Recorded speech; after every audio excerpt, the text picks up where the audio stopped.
currently tracing the spring's flow. Just hold on. Give me a moment.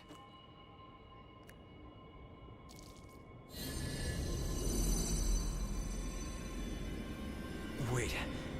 What's going on here? Code Vein is something that has been on my radar since 2017's first announcement trailer for the game. Billed as one of the many games that has come over recent years as Dark Souls, but it's caught my eye above all else by simply being Dark Souls, but with anime. A bold promise that will forever catch the eye of wee trash like myself, but the real question here is it any good? To dive into this, we must first take a look at whether or not the gameplay of Code Vein is good, realistically. As we know, this is the key factor of the Dark Souls series, and there is something I want to get out of my way early in this review. Code Vein does not play like a Dark Souls game. This does not make the game any less difficult, more on what does later, or any less satisfying to take down the game's slew of monstrous enemies and boss encounters. However, Code Vein just isn't really an action RPG. I would put it more akin to a general action game with RPG elements, sure, but not an action RPG.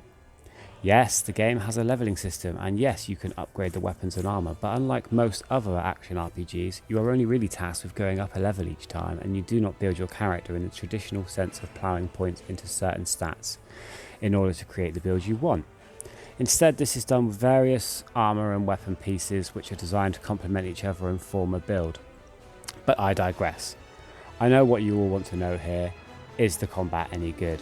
In a word, yes.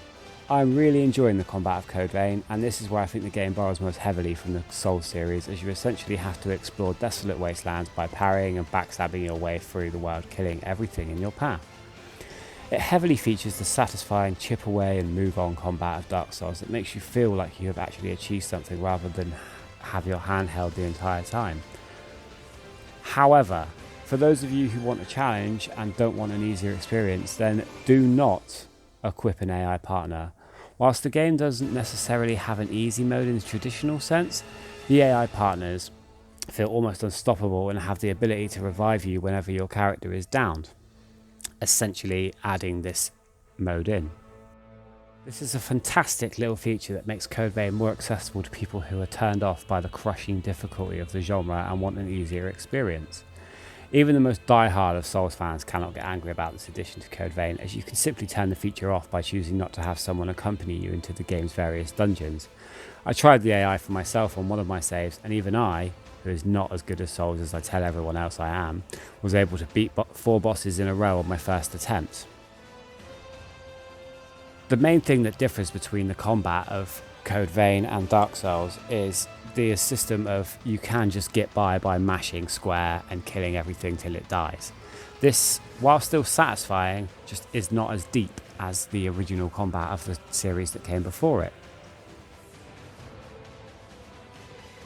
The audio of Code Vein sounds like it was ripped straight from a Shin Megami Tensei game, heavily featuring music that sounds like I'm about to combine 2 of my personas together, and this works perfectly in stark contrast to when I'm in combat throughout the game and I hear the guitars kick in and the meaty sound of my sword carving through flesh, or my giant axe come crashing down on an enemy's skull.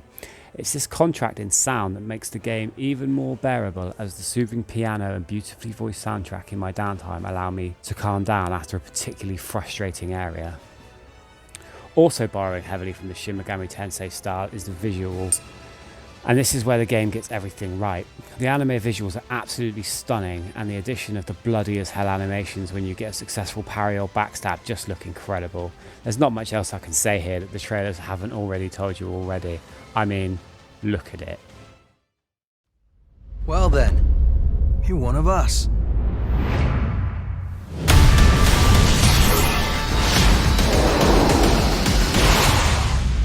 What's the plan now?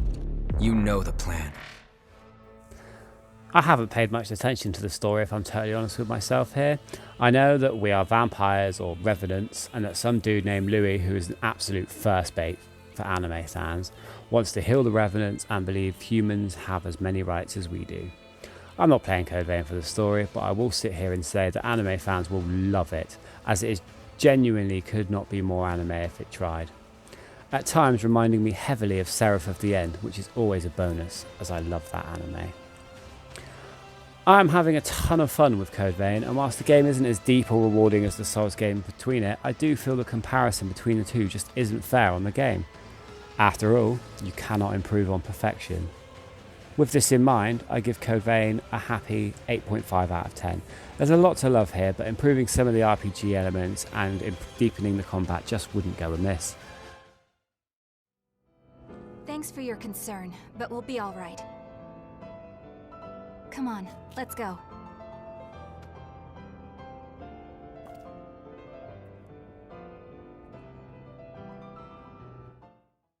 Thank you for watching this video. If you've enjoyed it, make sure to check out our other videos right here on Respawning's YouTube channel. Also, for all the latest news and reviews, make sure to check out respawning.co.uk.